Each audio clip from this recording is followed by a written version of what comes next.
अस्सलामु अलैकुम वरहमतुल्लाहि वबरकातुहू। नाज़रीन इकराम, कुर्बानी के मुताल्लिक 3 अहम मसाइल और आज की वीडियो में बयान करूंगा।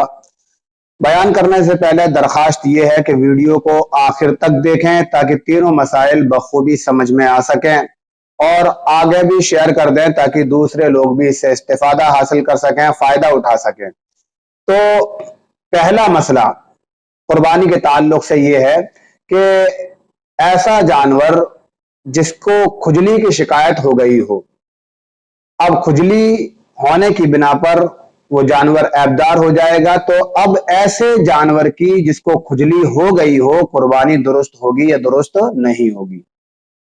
ये पहला मसला है, याद रखें।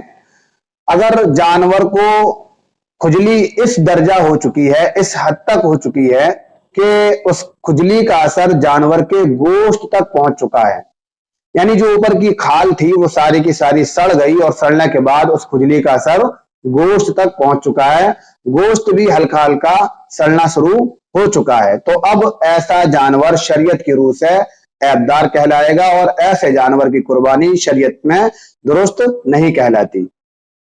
तो ऐसे जानवर को कुर्बानी के तौर पर इस्तेमाल नहीं किया जाएगा, ऐसे जानवर की कुर्बानी सही नहीं होगी। ये पहला मसला है।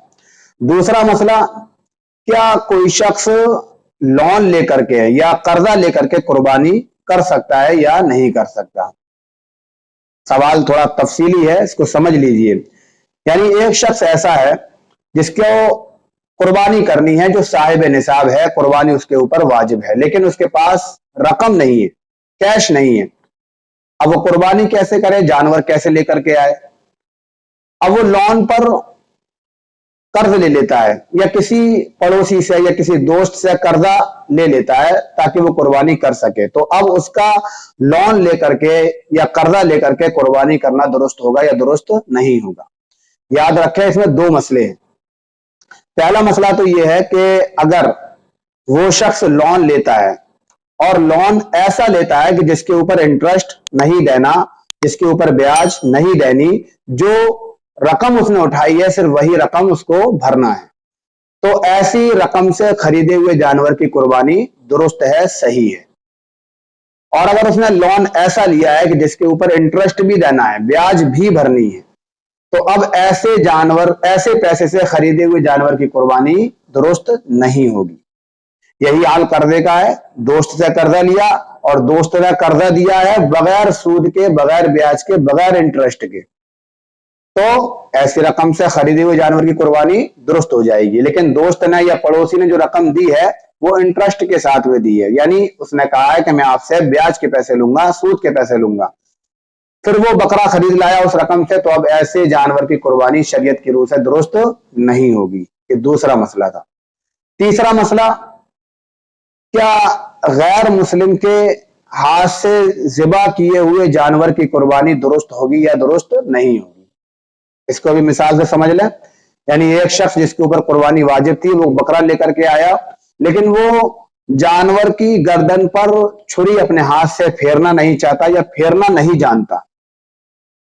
उसने जिस कसाई को बुलाया, कस्साब को बुलाया, वो गैर मुस्लिम था।